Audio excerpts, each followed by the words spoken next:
Just 12 miles from the presidential palace in Damascus, crowds chant for Bashar al-Assad's regime to fall, a statue of his father becoming the latest to topple. The dynasty's iron grip on Syria this week loosening at breakneck speed. The Syrian government is facing an onslaught from north and south. The so-called rebels, led by the Islamic group HTS, closing in on the strategic city of Homs, seizing the spoils of abandoned army outposts. We liberated Aleppo, then Homs, then we'll go to Damascus. We promise our people in the liberated areas that we'll return them to their hometown, safe and sound, with heads held high.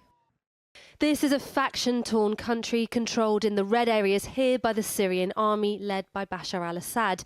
But it's the lightning advance of the rebel army led by HTS Tahrir al-Sham which made the first move last week in a fresh attempt to topple the Assad regime.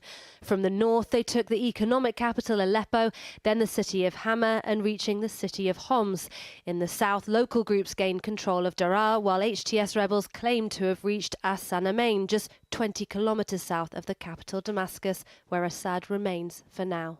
HTS has built a broad alliance of rebel groups, each seizing their moment to apply maximum pressure on Assad's ailing army. The group and its leader, Abu Muhammad al-Jalani, once an al-Qaeda fighter, are on the US, UN and Turkish terror lists, but have attempted to rebrand, Jalani saying he wants to transition into a state of governance and of institutions where religious and ethnic minorities can live safely. Analysts say, but Turkey denies, that the advance couldn't have happened so swiftly without the tacit support of Turkish President Erdogan. His foreign minister was in Doha today in talks about the Syrian conflict with his Iranian and Russian counterparts.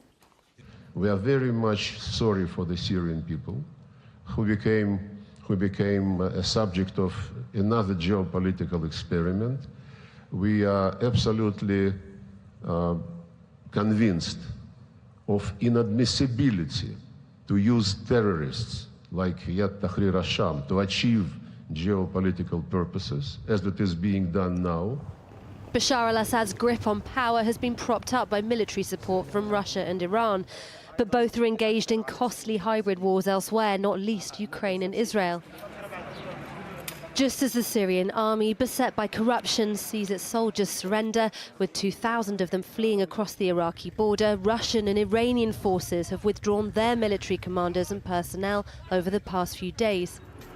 The stakes for Iran are particularly high. A loss of influence here would put a dent in its arc of proxy forces from Lebanon to Iraq to Yemen, one it's squared up against Israel.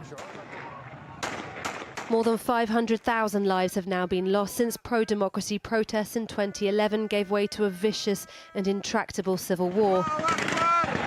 As statues topple once again and city after city falls, war-weary hopes and fears harden. The Syrian regime's decades of rule tonight